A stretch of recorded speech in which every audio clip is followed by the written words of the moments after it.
What's up mga gilagis, at nandito tayo ngayon sa Dogsila dito sa Caloocan City kung saan dito gaganapin ang content creator meet and greet. So mamimit natin ang mga malupit na content creator or YouTuber dito sa Pilipinas for the first time ever. So mga gilagis, pasok natin sa loob na Dogsila at sisilipin natin. Let's go! Pinalat tayong makadalo sa isang napaka-exclusive na event, ang kaunang-unang What If Watch Party ng CBD. Isipin nyo, napanood natin na maaga at eksklusibo ang mga unreleased content ng mga alamat sa content creation tulad ng With The Future Team, Cherner Navarro, Sarkaru at Adam Aleo. Iba yung bagsak ng mga kwento rito. Ramdam na ramdam mo yung passion at lupit ng pagkagawa. Pero hindi lang yan ang highlight dahil hindi natin palalampasin ang chance na makaharap, makausap at makapag-picture ng personal sa mga naglalakihang pangalan sa mundo ng content creation sa Pilipinas. Kung ano yung maisip yung content, ganun ako.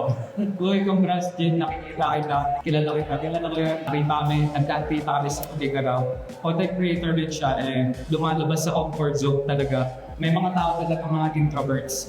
Dito tayo gumawa, sa may inubukan ng content. I would like to acknowledge your question ba, tulungan ka namin. Sobrang saya talaga ng mga ganitong gathering. Iba yung energy kapag personal mong nakaka-networking at nakakachika ang mga bigating creators, tapos nakahingi ka pa ng mga solidong tips at payo para sa mga aspiring content creators. Sa totoo lang, doon pa lang sa mga unreleased contents na napapanood natin, nag-uumapaw na sa creativity, gaganahan ka talagang mag-isip ng mga bagong idea. Ang solid talaga ng video! Salamat po! Solid talaga ng video na yun! Yo, shoutout sa Gid Stories, guys! Panoorin nyo ang mga story ang ilalabas niya.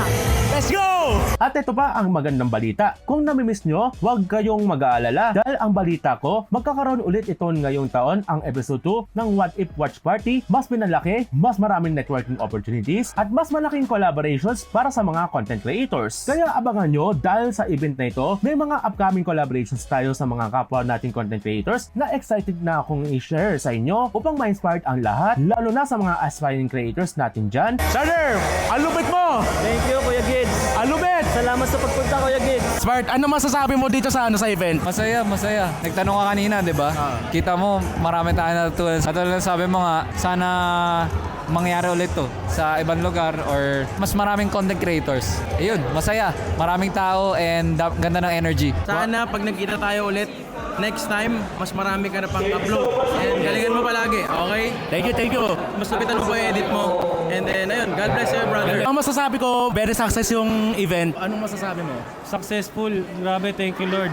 And mangyayari pa ulit to. Kasi sobrang ganda to eh. Hindi pwedeng hindi mangyari ulit. Kaya dapat manood na kayo. Salamat, paring Gids. Nais nyo bang mapuntaan ang What If Watch Party Episode 2? Please comment down below.